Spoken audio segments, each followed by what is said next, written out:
गांव के पास एक घना जंगल पड़ता था, जहां अनेक तरह के पशु पक्षी निवास किया करते थे।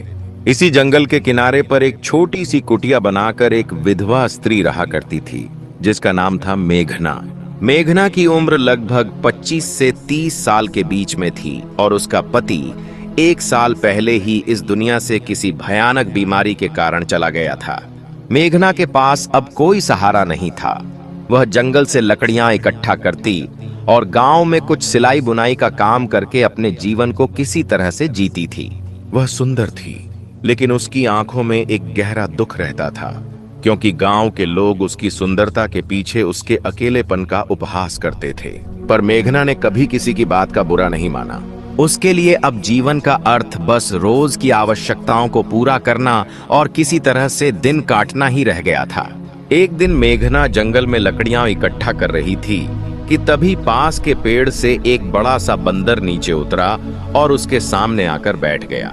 मेघना उस बंदर को देखकर थोड़ा सा डर गई, लेकिन जब बंदर ने कोई आक्रमण नहीं किया और बस एकटक निगाहें लगाए मेघना को देखता रहा, तो वह कुछ शांत हुई। मेघना ने धीरे धीरे उससे नजरें मिलाईं और कहा, तू कौन है, क्या चाहता है?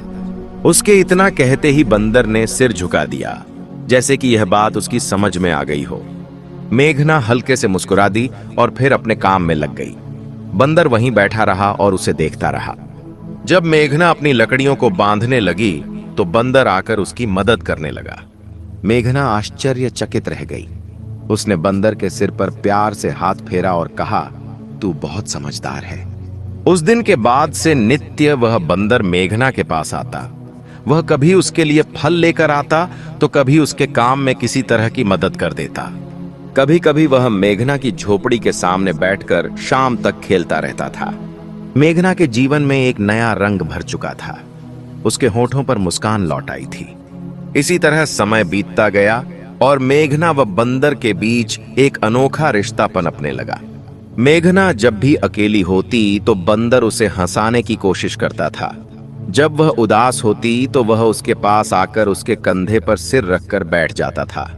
अब मेघना भी उसे अपने परिवार का एक हिस्सा मानने लगी थी। एक रात मेघना अपनी झोपड़ी के बाहर बैठी थी। चांदनी रात का वह आनंद ले रही थी कि तभी उसने देखा, बंदर पास ही एक पेड़ की डाली पर बैठा उसे देख रहा था। मेघना ने उसकी ओर देखा और मुस्कुरा दी। तू मेरे साथ हमेशा रहेगा ना? मेघना ने पूछा। बंदर ने धीरे से उसकी ओर छलांग लगाई और उसके पैरों के पास आकर बैठ गया। मेघना ने उसे अपनी गोदी में उठा लिया और प्यार से उसके सिर पर हाथ फेरने लगी।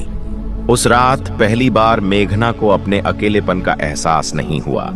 इसी तरह दिन बीतते गए और मेघना व बंदर का